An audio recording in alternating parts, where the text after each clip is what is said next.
Osegale Maroko Menora Osegale Mara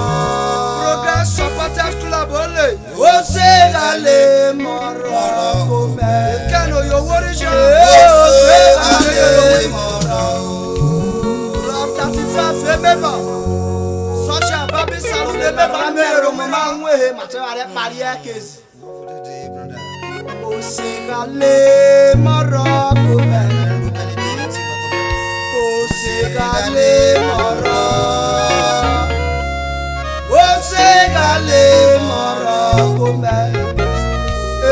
Osegale Mara Let's go!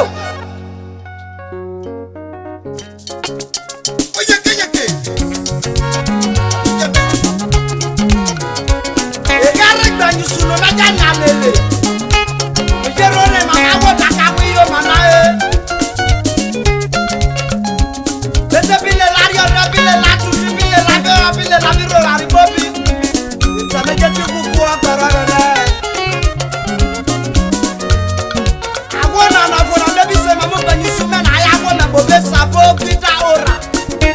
o beraga na o bebe ti ku fio Oyo warriors in the Maja Takowa Nusu Gbesi now Jesu. Oja Takowa Noria Papa Ganara Takowa Nerua Oria Boga Ganara. The fellow one that they were Nanya Nibe, Mesio Boku and the Keria.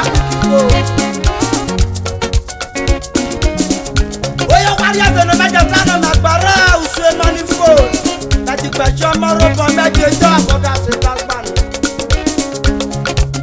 Biru na na bobi you just so peace your rap on bobi your man man avec ta me ko agata wore yo so na wala for your where they wo kufio na na wore leleka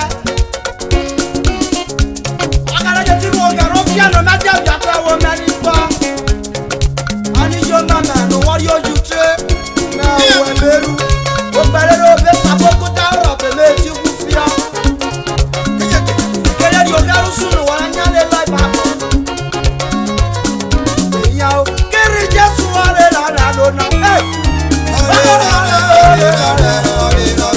She's about music. Did you go? Why Jesu banana?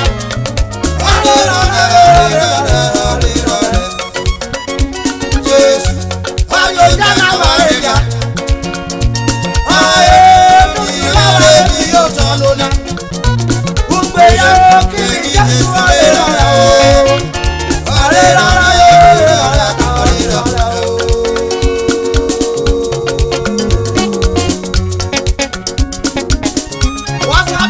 Yo man,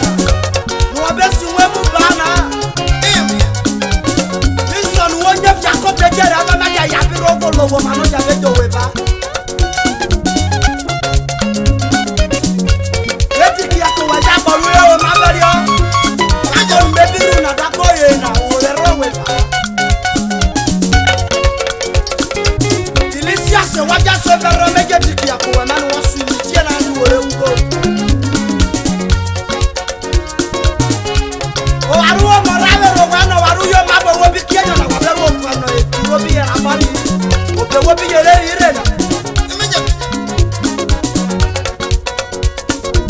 inya borabo bi roga jesse borabo bi roga jaffi ke belu so azuyo manuwa instrument loja borata ko wa sa pala serire no me aberu ye ko wa gele na wan me belo wora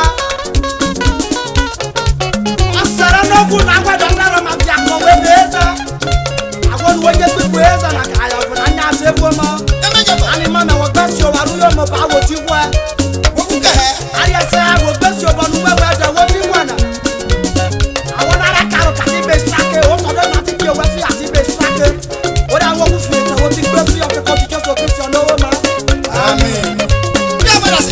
Yao Kiri Jesu alera alona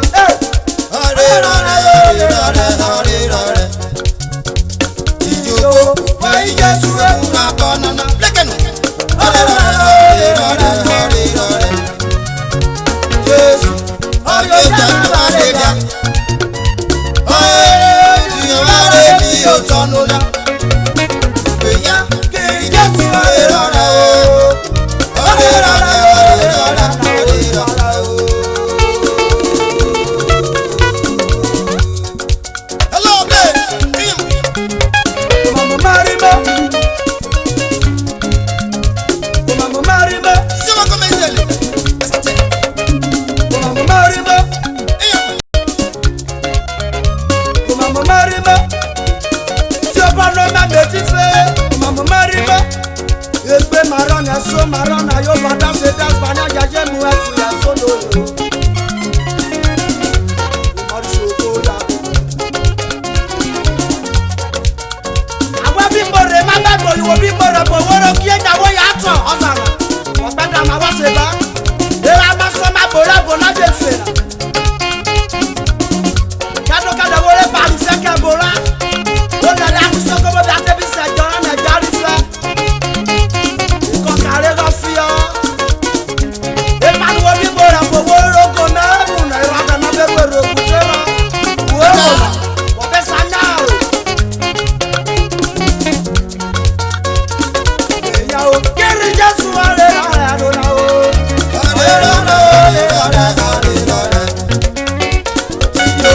Why Jesu e na banana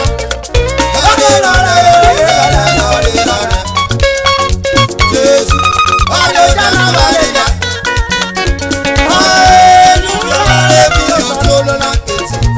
Ugbeya o kiri Jesu ale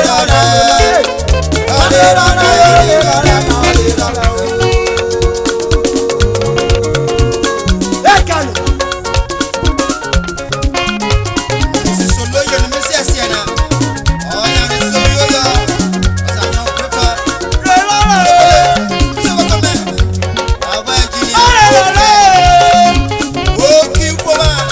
Bedu suwa gana yo na ninele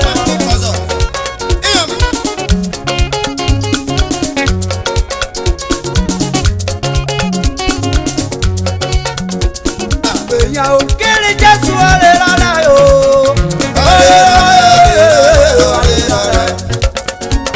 Ije ko wa Jesu e mura banana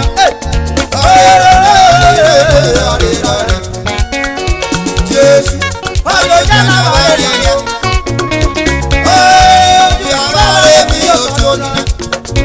Ugbeya o kiri Jesu ale ala yo